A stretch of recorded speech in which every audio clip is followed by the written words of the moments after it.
물동량이 올해부터 회복될 것으로 보입니다. 올 들어 포항철강공단의 생산과 수출이 늘었습니다. 한동안 잠잠하던 지진이 잇따라 발생해 체계적인 연구와 대책이 시급합니다. 여러분 안녕하십니까? 미래 성장 동력이었던 포항 영일만항이 물동량 감소로 애물단지로 변해 있습니다. 다행히 올해부터 물동량이 회복될 것으로 보여 기대감을 갖게 하고 있습니다. 보도에 김철승 기자입니다. 동남아시아로 갈 선재가 실린 컨테이너를 옮기고 싣는 작업이 한창입니다. 걱정거리가 된 영일만항의 물동량이 올해는 회복될 조짐을 보이고 있습니다. 영일만 신항이 목표로 잡은 컨테이너는 13만 개로 최저점이었던 지난해보다 43%나 많습니다. 일단 오는 29일 베트남 태국 항로가 개설되면 철강 수출품과 강원도 화력발전소로 가는 우드펠리 수입품으로 18,000여 개가 증가할 것으로 보입니다. 20만 톤이면 컨테이너 개수로 약 한 1만 개 정도의 컨테이너가 포항으로 들어올 계획으로 있습니다. 러시아로 가는 일본 마츠다 자동차 물량도 지난해 3만 개에서 올해 4만 5천 개로 15,000여 개가 늘어날 것으로 예상됩니다. 기대를 거는 것은 철도입니다. 내년에 영일만항 인입철도가 개설되면 수입되는 강원도 세계 화력발전소용 우드펠릿 110만 톤 가운데 절반 정도가 영일만항을 통할 것으로 예상됩니다. 컨테이너 2만 7천여 개 물량입니다. 내년도에는 우리 영일만항의 물동량이 획기적으로 증대하는 이런 효과를 가져올 것으로 기대하고 있습니다. 그리고 오는 2020년 포항 삼척간 동해 중부선이 개통되면 영일만항은 마침내 손익분기점인 컨테이너 20여만 개를 넘어설 것으로 전망됩니다. 지금까지 국도비와 시비 등 영일만항 이용 선사와 물류 주선업자 등에게 지급한 지원금만 173억 원. 지원금으로 연명하는 영일만항이 애물단지에서 희망의 동력으로 거듭나길 지역민들은 기대하고 있습니다. MBC 뉴스 김철승입니다. 울릉공항 건설에 절대적인 요건이 되는 가두봉 일대 토석이 필요량의 3분의 1도 안 되는 것으로 나타나 공항 건설에 차질이 불가피할 것으로 보입니다. 기본 계획 당시 포스코 엔지니어링은 가두봉을 설치해 절취해 공항 건설에 필요한 352만 세제곱미터를 확보할 수 있을 것으로 전망했지만 조사된 토석이 물러 활주로 공사 사용에 부적절한 것으로 결론났습니다.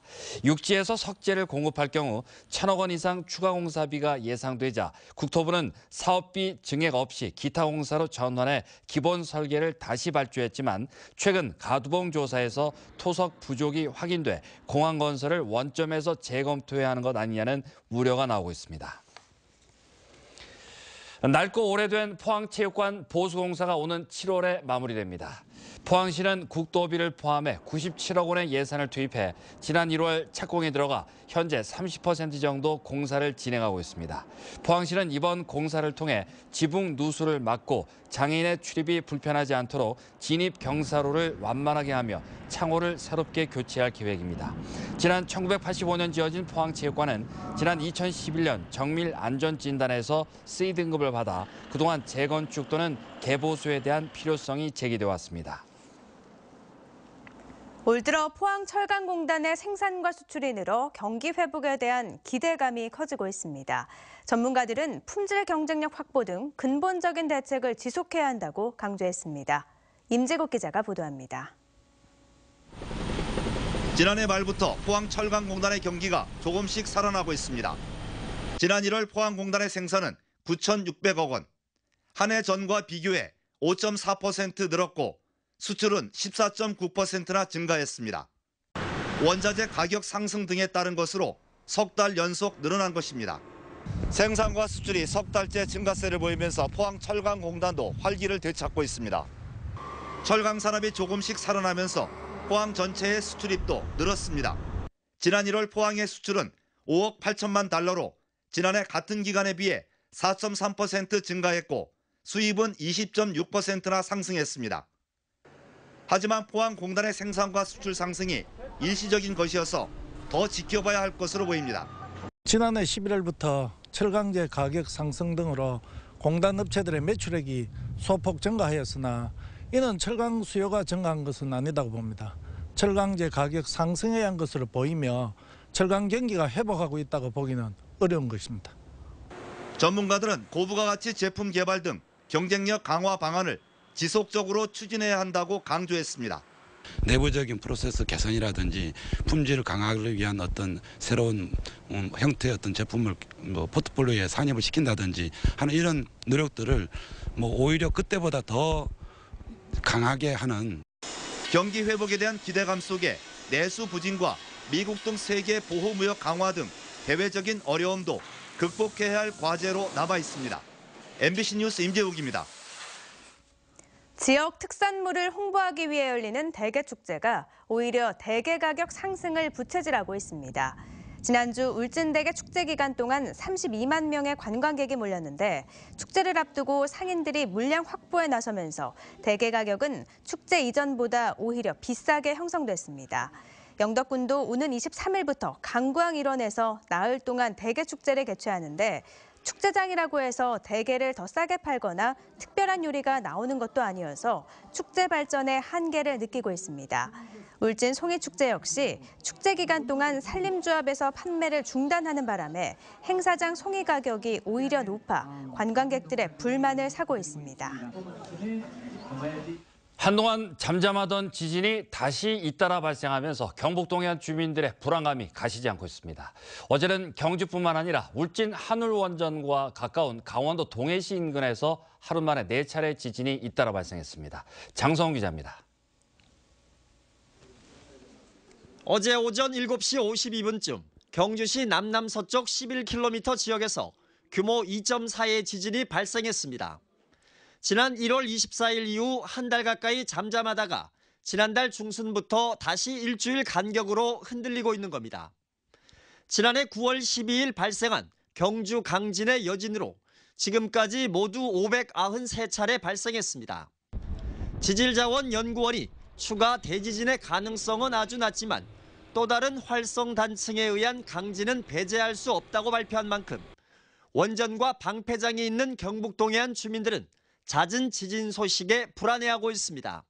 지금의 응력 시스템에 상당한 교란을 가져왔다고 할 수가 있습니다. 그래서 어떤 많이 응력이 쌓여있는 부분이 있다든지 그래서 약한 부분이 있다 그러면 다음에 또 다시 지진이 발생할 가능성 상당히 있다고 보고 있습니다.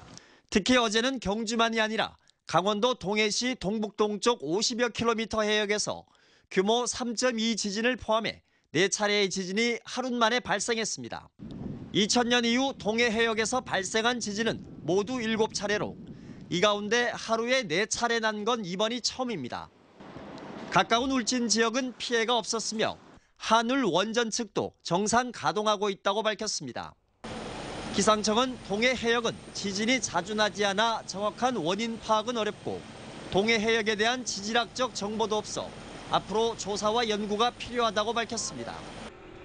원전 밀집 지역인 동해안에서 지진이 잇따르면서 지진에 대한 체계적인 연구와 원전의 안전도를 높여야 한다는 여론이 갈수록 커지고 있습니다.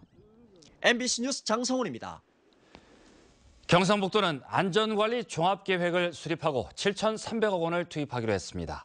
경상북도는 풍수해와 산사태 등 12개 유형의 자연재난 예방에 4,400억 원, 산불과 의료 서비스 등 22개 유형의 사회재난 예방에 2,200억 원, 그리고 취약계층 안전과 교통사고 등 23개 유형의 안전사고 예방에 500억 원을 투입하기로 했습니다.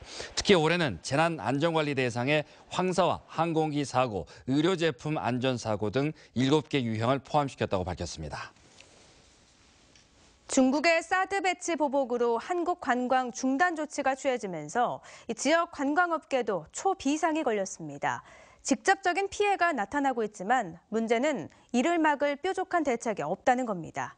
이정희 기자입니다.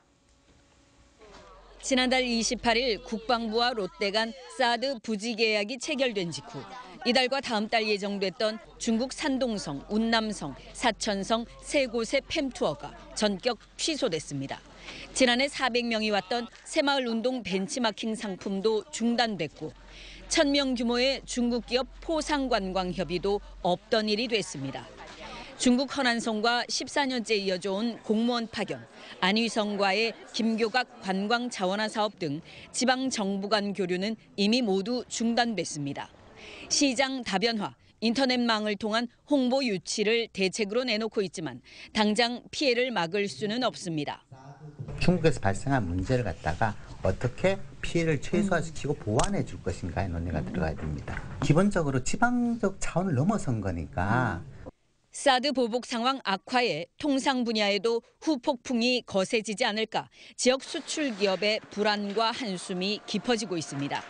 더 우려스러운 건 사드 배치 지역인 경상북도에 대해 전면적 제재 주장이 지난해 처음 나온 데 이어 최근 중국 관영 매체를 통해 사드가 실제 배치되면 성주가 중국군의 타격 목표가 될 거라는 무력 도발 위협까지 나오고 있다는 겁니다.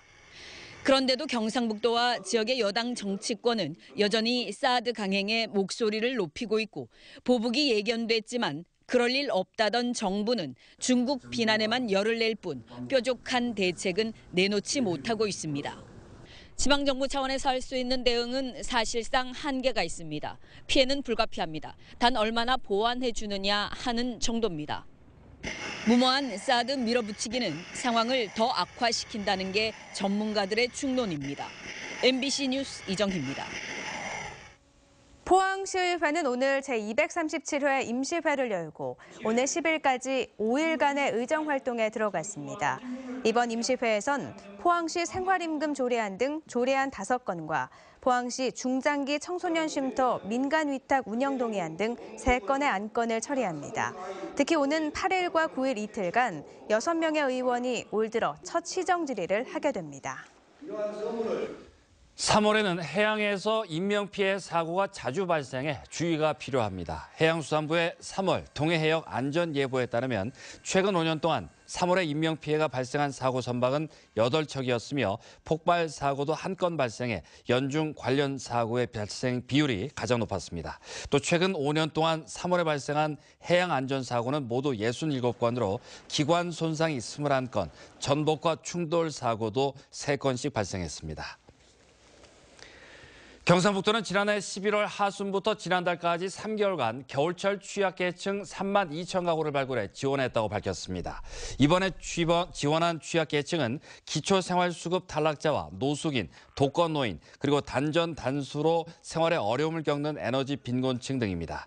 특히 포항시 중앙동은 경제난이 심각한 가구와 단전 단수 위기에 처한 가구 등 20가구를 발굴해 지원했습니다. 경상북도는 주위에 도움이 필요한 사람이 있으면 언제든 가까운 읍면동 주민센터나 보건복지콜센터 129로 신고해 줄 것을 당부했습니다. 갑자기 날이 추워졌습니다. 내일 아침 영하의 추위를 보이겠고 꽃샘 추위는 목요일부터 차츰 물러갈 전망입니다. 송혜림 기상캐스터입니다. 네, 경칩이 지나고 날이 쌀쌀해졌습니다. 이번 꽃샘추위에서는 내일 아침이 가장 춥겠습니다. 울진과 영덕 영하 2도까지 내려가겠고요. 경주는 영하 3도로 기온이 뚝 떨어지겠습니다. 여기에 찬바람까지 더해지면서 체감온도를 더 끌어내릴 것으로 예상되니까요. 내일 아침에는 옷차림 든든히 하고 나가셔야겠습니다. 이번 추위는 수요일까지 이어지다가 목요일 오후부터 기온이 오르겠고요. 주말에는 완연한 봄 기운이 감돌겠습니다. 한편 현재 울릉도와 독도 지역에는 눈발이 날리고 있는 상태입니다. 내일 오후까지 2에서 7cm의 눈이 더 내리고 그치겠습니다. 경북 대부분 지역에는 건조특보가 발효될 정도로 대기가 많이 메말라 있는데요. 이럴 때는 화재가 발생할 위험이 큽니다. 각별히 주의하시기 바랍니다. 자세한 내일 날씨입니다.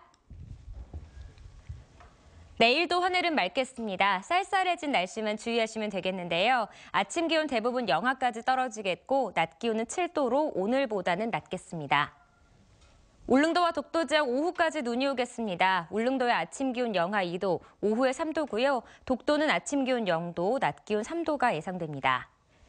동해상은 오늘까지 천둥 번개가 치다 그치겠습니다. 모레까지는 계속해서 바람이 강하게 불고 물결이 높게 일겠습니다. 먼 바다를 중심으로 눈 소식도 있겠는데요. 바다의 물결은 동해 중부에서 최고 4m, 동해 남부에서도 4m까지 일겠습니다. 목요일 오후에 기온이 14도까지 오르는 등 추위가 풀리면서 봄 내음이 가득하겠습니다. 날씨였습니다. 포스코는 오는 10일 정기 주주총회를 열어 권오준 대표이사 회장의 연임 여부를 최종 확정합니다. 권 회장은 지난 1월 사회이사 전원으로 구성된 CEO 후보추천위원회로부터 만장일치로 연임 추천을 받았고 오는 2020년 3월까지 회장을 맡게 됩니다. 한편 이번 주총에선 포스코 사내외 이사와 감사위원회 위원 선임 안건도 처리합니다.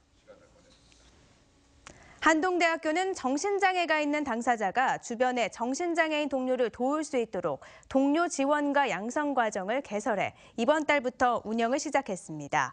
1기 동료 지원과 양성 과정에는 포항 지역의 정신장애인 9명이 참여했으며 이들은 12주 과정의 이론 교육과 6주 과정의 실습 교육을 받은 뒤 정신장애인 편견 해소 강사와 정신장애인 보조 관리자 등으로 활약하게 됩니다.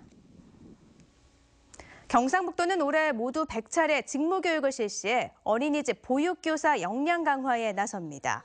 포항과 구미, 경산, 안동 등 4개 권역으로 나눠 보육교사 5,000명을 교육하고 평가인증 교육과 숲놀이 자격증 교육 등을 통해 분야별 전문가를 키우는 데 집중할 계획입니다.